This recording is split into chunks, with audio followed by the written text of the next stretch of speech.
Good morning, everyone. Today we will discuss the story A Face in the Dark by Ruskin Bond. By the end of this video, you will be able to learn about the author of the story A Face in the Dark, learn the summary of the story A Face in the Dark, learn about the setting of the story A Face in the Dark, and learn how the title of the story is appropriate.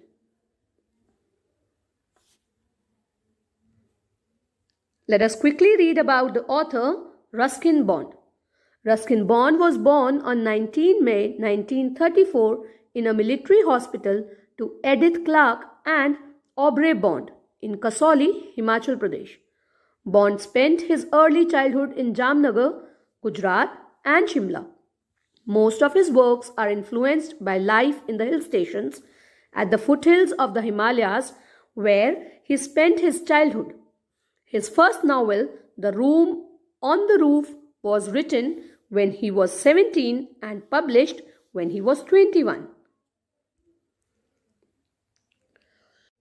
Let us now read about the story. A Face in the Dark is the story that is set in a pine forest outside Simla. It revolves around Mr. Oliver, an Anglo-Indian teacher. He was returning to his school late one night on the outskirts of the hill station of Simla. The Simla Bazaar was about 3 miles from his school. Children, let us see the meanings first. Anglo-Indian is a person with British and Indian parents. Outskirts, parts of the town away from the center. So children, the story is set in a pine forest outside Simla. Mr. Oliver, an Anglo-Indian teacher of a school on the outskirts of Simla, was returning from Simla Bazaar one night after dark. This Simla Bazaar was 3 miles away from the school. He took a shortcut and was returning through the pine forest. He carried a torch with him.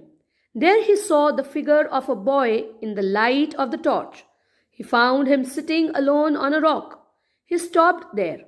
He went closer to the boy in order to recognize him and said, "What are you doing out here, boy?"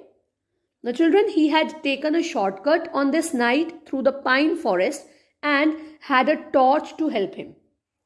His lighted torch showed him the narrow track. Then it fell on the figure of a boy sitting alone on a rock.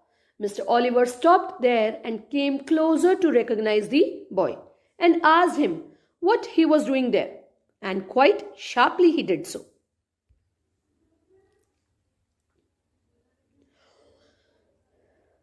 The boy appeared to be crying.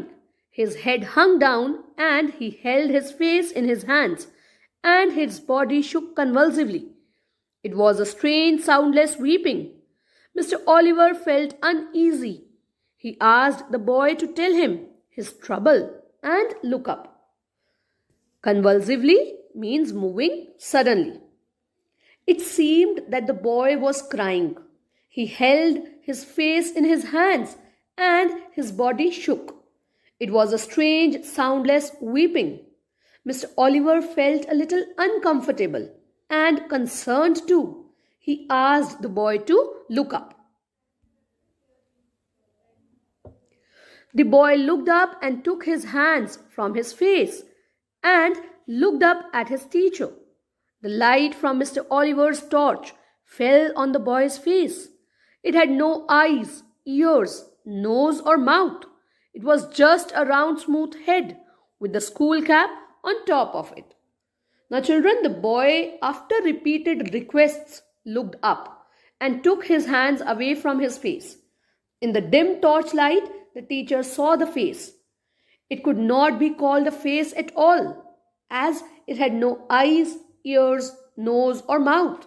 The round head wore only the school cap on top of it. He got frightened and the torch fell from his trembling hand. He turned and ran towards the school building and called for help. He stumbled up to the watchman, gasping for breath. Stumbled, it means tripped. And children, gasping means breathing in a fast way. So children, Mr. Oliver got very much frightened and the torch fell from his trembling hand. Mr. Oliver ran away towards the school building, calling for help. As he neared the school, he saw a lantern light. It was the watchman. Mr. Oliver was gasping for breath. He told the watchman that he had seen something horrible, a boy weeping in the forest, and he had no face. He had no eyes, nose, mouth, nothing. The watchman raised his lamp to his own face. The watchman had no eyes, no features at all, not even an eyebrow. And that's when the wind blew the lamp out. So children, when the watchman asked him why he was running, Mr. Oliver told him about seeing a boy in the forest who had no face, no eyes, nose, mouth, nothing. At that moment, the watchman raised the lamp to his own face and asked Oliver if the boy was like him. The watchman too was without a face, no eyes, no features at all, and not even an eyebrow. The wind blew and put out the lamp at this moment. It is a supernatural story, and Ruskin Bond makes supernatural look natural. Mr. Oliver has a strange experience when he is passing through a pine forest at night. He sees a boy sitting on a rock at night on the narrow path. He fancies that the boy has no eyes, ears, nose, or mouth. So children, this story is a highly imaginative story having a supernatural aura around it, and Ruskin Bond makes it look very much natural. Mr. Oliver comes across a featureless face while passing through a pine forest. He gets frightened and runs towards the school building. It is the creation of his own mind. His mind is so gripped with fear that he fancies that the watchman whom he meets has no eyes, no ears, no features at all, not even an eyebrow. All this makes the story supernatural. Children, let us see the meanings first. Gripped, it means caught. Fancies, it means imagines. So Mr. Oliver gets frightened and runs towards the school building. He is frightened beyond words, runs, gasps, and meets the watchman. To his horror, he finds the watchman's face too, a featureless face without eyes, ears, not even an eyebrow. And this makes the story supernatural. Let us now read the summary of the story. Mr. Oliver, a teacher in a school. A Face in the Dark is a short story by Ruskin Bond that revolves around Mr. Oliver, an Anglo-Indian teacher. Mr. Oliver was returning to his school late one night on the outskirts of the hill station of Simla. He had been teaching in a school in Simla that had been run on English public school lines. Outskirts, it means parts of the town away from center. The story Face in the Dark is a short story by Ruskin Bond. Mr. Oliver, an Anglo-Indian teacher of a school situated on the outskirts of Simla, was returning from Simla Bazaar after dark. He had been teaching in this school in Simla that had been running on the English public school lines. The Simla Bazaar, with its cinemas and restaurants, was about 3 miles from his school. Mr. Oliver, a bachelor, usually strolled into the town in the evening. He would return after dark and take a shortcut through the pine forest. Let us see the meanings, children. Bachelor means an unmarried man. Strolled, walked in a relaxed manner. So the Simla Bazaar, which had cinemas and restaurants, was 3 miles away from the school. Mr. Oliver, who was a bachelor, was in a habit of strolling into the town in evening. It was his custom to return after dark, taking a shortcut through the pine forest. A boy sitting on the rock. When there was a strong wind, the pine trees made sad, eerie sounds that kept most people to the main road. But Mr. Oliver was not a nervous or imaginative man. Eerie means strange, mysterious, and frightening. So the pine trees made sad, eerie sound when the winds blew. Therefore, the people usually took the main road. But Mr. Oliver was a courageous man. He was neither nervous nor imaginative.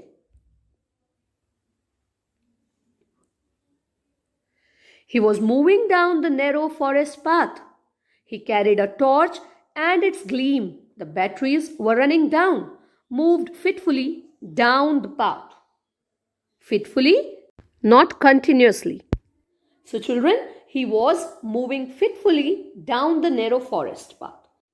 He carried the torch, but its batteries were weak and the light of the torch was not bright. There he saw the figure of a boy in the light of the torch. He found him sitting alone on a rock. He stopped there. He thought that the boys were not supposed to be out after dark. Here Mr. Oliver saw a figure of a boy in the light of his torch.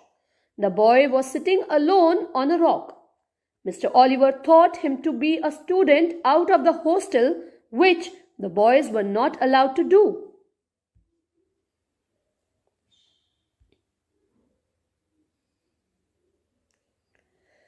Mr. Oliver recognizes the figure. Mr. Oliver moved closer to the figure in order to recognize the miscreant and said, "What are you doing out here, boy?" He sensed that something was wrong.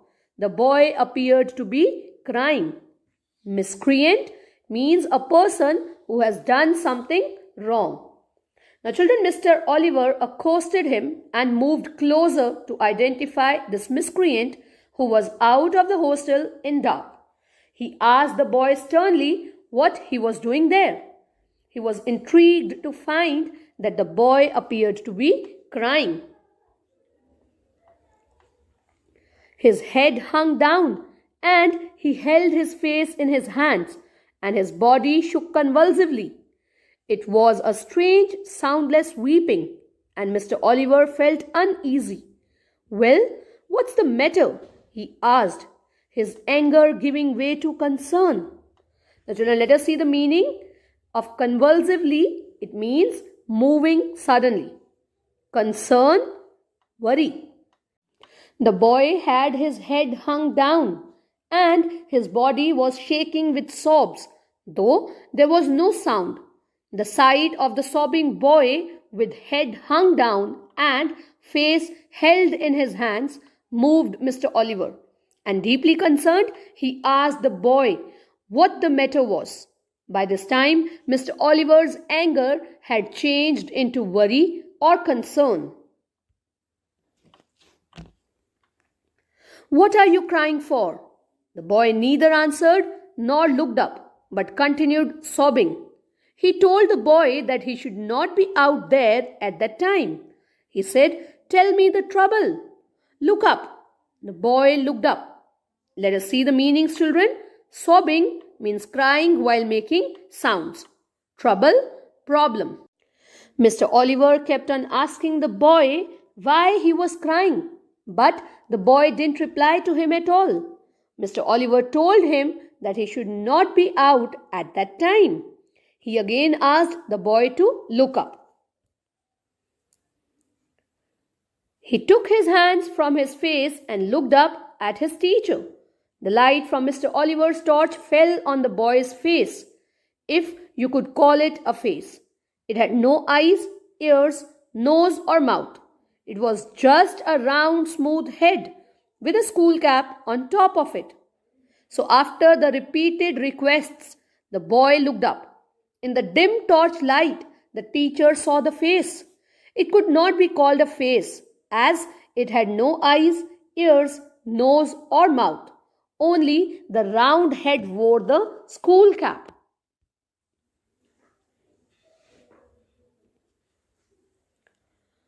A boy without face. The torch fell from his trembling hand. He turned and scrambled down the path, running blindly through the trees and calling for help. He was still running towards the school building where he saw a lantern swinging in the middle of the path. Children, scrambled means moved quickly, and lantern means lamp. So at this moment, Mr. Oliver was so frightened that the torch fell from his hand. Mr. Oliver, who had never believed in anything like a ghost or a supernatural power, seemed to be in the grip of an unknown fear and ran through the pine trees for his safety. While running towards the school building, he saw a watchman coming down the path with a lantern swinging.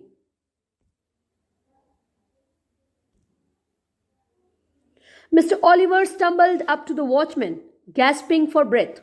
"What is it, Sahib?" asked the watchman. "Has there been an accident? Why are you running?" "I saw something horrible, a boy weeping in the forest, and he had no face." "No face, Sahib?" "No eyes, nose, mouth, nothing." So Mr. Oliver bumped into the watchman. He was gasping for breath. The watchman asked him why he was running or if there had been any accident. Mr. Oliver told the watchman about the boy he had seen, who had no face, no eyes, ears, nose, or mouth. "Do you mean it was like this, Sahib?" asked the watchman, and raised his lamp to his own face. The watchman had no eyes, no ears, no features at all, not even an eyebrow. And that's when the wind blew the lamp out. So on hearing about the boy, the watchman also lifted his lantern to show his face, inquiring if the face was like his own face. And to the horror of Mr. Oliver, this face too had no eyes, ears, or nose, not even the eyebrows. And this is where the wind blew the lamp out. Let us now read the setting of the story. The story, A Face in the Dark, is set in a pine forest outside Simla. Mr. Oliver, an Anglo-Indian teacher, dares to walk through the pine forest on his way back to the school after an evening walk at Simla Bazaar. He carries a torch with him. While walking through the narrow forest path, he comes across a weeping boy who lifts his face, which is not a face, but a flat something without eyes, nose, or mouth. So children, this story is set in Simla, a famous hill station in North India. To be more specific, it is in a pine forest 3 miles from Simla. It is dark, wind blows, making an eerie sound as it passes through the trees. Mr. Oliver is courageous enough to walk through the forest as it is a shortcut to his school, while others prefer to take the main road. He comes across a weeping boy sitting on a rock and wearing a school cap. As he raises his head, Mr. Oliver sees a featureless face. He gets frightened and the torch falls from his hand. He turns and runs towards the school building. He cries for help. He stumbles up to the watchman, gasping for breath. He tells the watchman that he had seen something horrible, a boy weeping in the forest, and he had no face. So children, he is too scared to stay there and runs crying for help. He is gasping for breath. He meets the watchman who holds a lantern. He tells the latter about the weird experience of seeing the boy.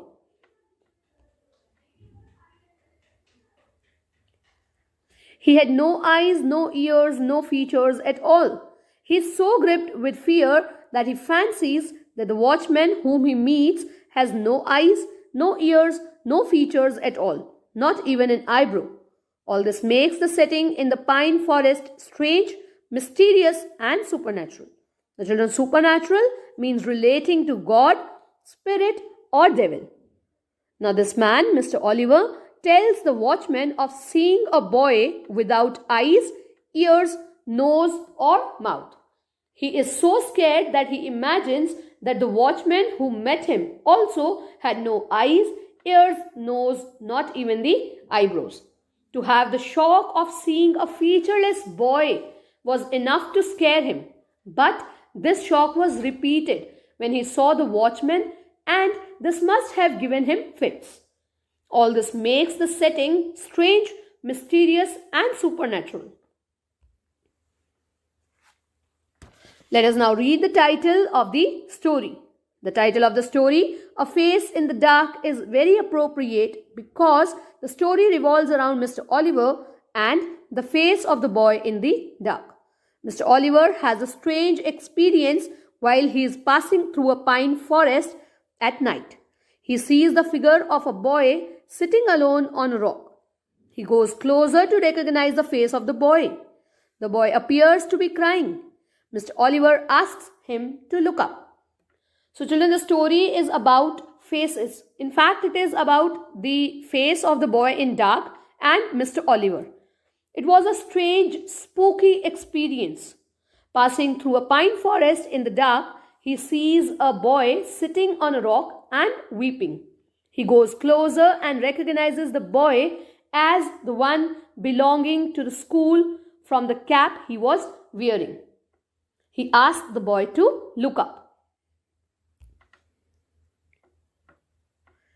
When he looks up, Mr. Oliver is surprised to find that it has no eyes, ears, nose or mouth. It is just a round smooth head with a school cap on top of it. He gets frightened and the torch falls from his trembling hand. He runs toward the school building and cries for help. He is gripped with fear. So it is the face of the boy in the dark that frightens Mr. Oliver. So the title, A Face in the Dark, is very apt. So children, the man, Mr. Oliver, gets the shock of his life. As the boy raises his head, he sees it is a featureless face. Because it has no eyes, no nose, no mouth, no ears. It's just a round head with just a school cap on top of it. He starts running out of fear and meets the watchman and eventually gets another shock. So it can be well imagined what the condition of Mr. Oliver might have been. Therefore, the title, A Face in the Dark, is suitable for the story. That is all for the day today. For your homework, children, you will revise summary and title of the story, A Face in the Dark. Thank you.